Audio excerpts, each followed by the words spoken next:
तो इस वीडियो में representation of N integer with base की बात करता है। तो यहाँ पे तुम्हें पता है कि मेनली टू रिप्रेजेंटेशन अपन यूज करता है, बाइनरी एंड डेसिमल। सो उसमें बेस 2 होता है और उसमें बेस 10 होता है। तो जैसे 105 है, इसको तुम्हें बाइनरी में लिखना है। यहाँ पे तुम इसको इस तरीके से लिख सकते हो। और ये आया कैसे?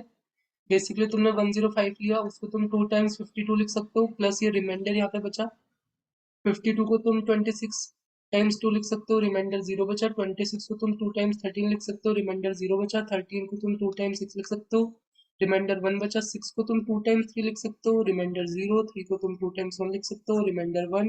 1 को तुम 0 टाइम्स 2 लिख सकते हो, रिमाइंडर 1। अब तुम यहाँ से स्टार्ट करो और इसको फॉलो करो। रिमाइंडर्स को तो क्या आएगा? 1 1 0 1 0 0 1। ये तुम्हारा बाइनरी रिप्रेजेंटेशन हो गया इस नंबर का। तो इस तरीके से इसको कर सकता है। तो ये वाली चीज 2 रेस्ट पावर 0 को बताता है, ये 2 रेस्ट पावर 1 है, ये 2 रेस्ट पावर 2 है। तो इसको कैसे करना है? 1 multiply by 2 rest power 0।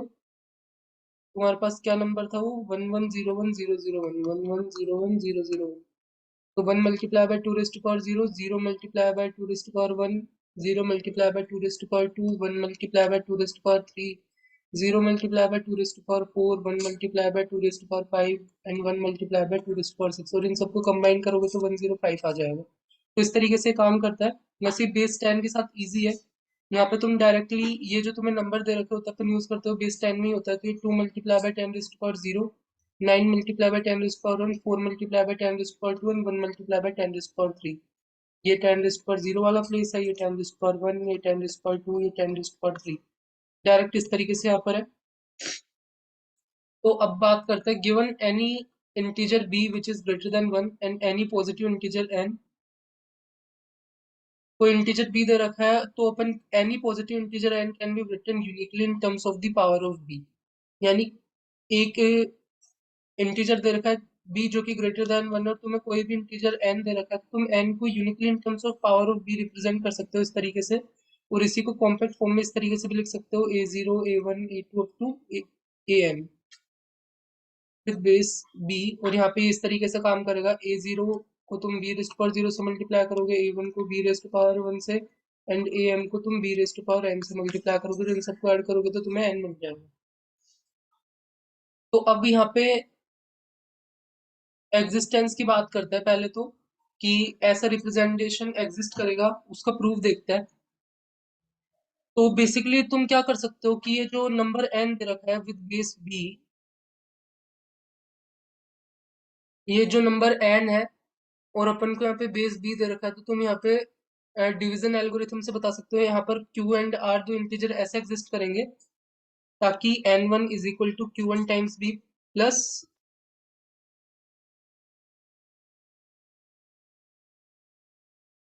a0 लिखा है मैंने, तो ये q1 यहाँ पर क्वेश्चन का काम कर रहा है इस चीज का, एंड r यहाँ पर ये a0 का काम कर रहा है। और अपन को पता है कि a0 रिमाइंडर यहाँ पर 0 से b के बीच में लाई करेगा, नॉट इंक्लूडिंग b। तो इस तरीके से लिख सकता हूँ, ये a0 है यहाँ पर। अब यहाँ पर अगर अब तुम चेक करो कि ये q1 अगर greater than equal to b है,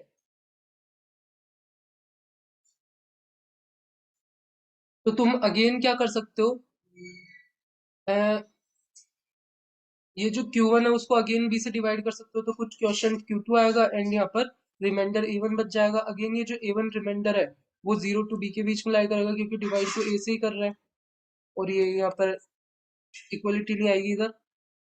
अगेन फिर यहाँ पर जैसे तुमने इसको लिखा, ये वाली कंडीशन हुई, तो पिछले में यहाँ पे Q1 था, तो Q1 की जगह ये रिप्लेस कर दो इस टर्म्स में। तो यहाँ पे तुम देखोगे कि ये इस तरीके से मैंने रिप्लेस किया, तो अभी Q2 times B square and A1 raise to power a1 multiply by b raised power 1 एंड a0 multiply by b raised power 0 आ जाएगा। तो तुम देख रहे हो पावर इंक्रीज होती जा रही है b की। अगेन तुम देखो कि ये q2 अगर greater than equal to b है, तो अगेन तुम उसको इस तरीके से कर सकते हो। तो तुम चेक करते जाओ जब तक ये जो q3 है वो लेस देन b ना हो जाए। तो अगर जहां पर ये होता है तो उस जगह तुम टर्मिनेट कर सकते हो। तो यहाँ पर ये जो कोफिशिएंट होते हैं जो अपन रिप्रेजेंट करता है, तो जैसे बाइनरी में ये जो कोफिशिएंट है 0 एंड 1 होंगे, जो कि स्ट्रिक्टली लेस देन 2 है। जैसे बेस 10 में जो कोफिशिएंट है वो 0 1 2 अप टू 9 है, जो कि स्ट्रिक्टली लेस देन 10 है।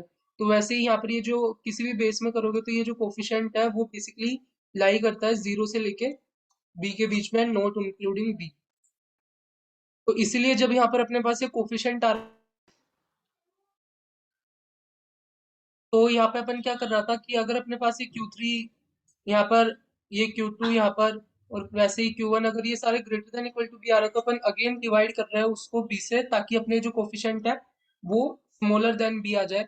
और जब इवेंचुअली जब अपना ये जो Q है, अभी Q3 आया फिर Q4 आएगा, तो किसी स्टेप में अपना जो QM है अगर वो लेस देन b आया तो अपन आगे डिवाइड नहीं करेंगे, तो वहीं पे अपन टर्मिनेट कर देंगे। तो अब तुम देख पा रहे होगे कि स्ट्रिक्टली जो n है वो लेस देन Q1 है, क्योंकि अपन ने n को क्या लिखा था शुरू में, Q1 times b plus a0।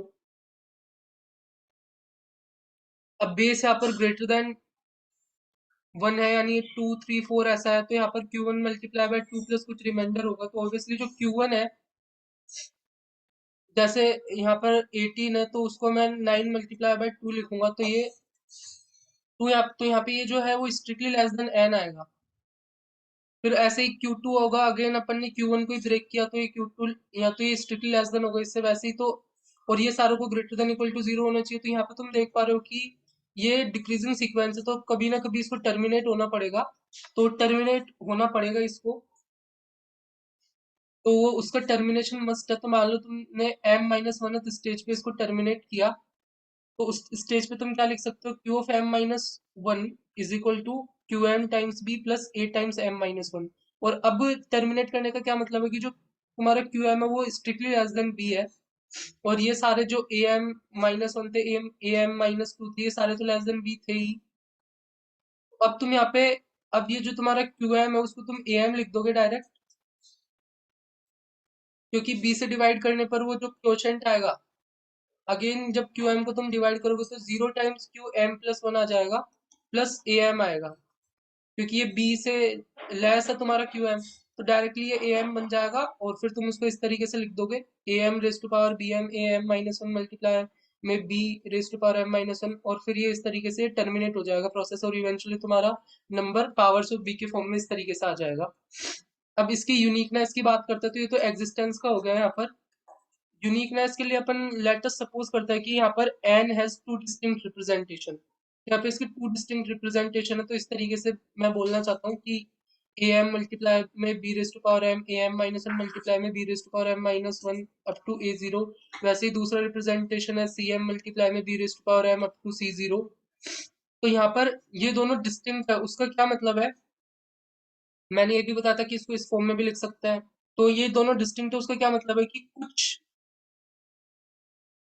जो कोफिशिएंट है, जैसे am is equal to cm है, am-1 is equal to cm-1 है, लेकिन मान लो am-2 is not equal to cm-2, कुछ इस तरीके से मैं बताना चाहता हूँ, यानी सारी चीजें इक्वल नहीं है, कहीं पर कुछ डिफरेंस है। तो यहाँ पे अपन को पता है कि ये जो सारे कोफिशिएंट है वो लेस देन b होने वाला है, बेस से कम और ग्रेटर देन इक्वल टू 0 होने वाला है। तो अपन क्या करता है कि इन दोनों का डिफरेंस लेते हैं।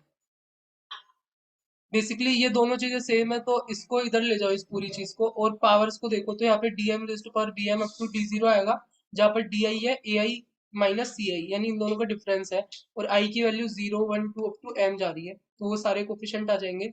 और अब ये कहीं पर डिफरेंट है, तो उसका मतलब क्या है कि कुछ किसी कोफिशिएंट जो di है उसके लिए फॉर सम i, अगर ये डिफरेंट है तो वो नॉन जीरो होना चाहिए, यानी ai not equal to ci होना चाहिए, अगर डिफरेंट है तो मान लो कि के वो स्मॉलेस्ट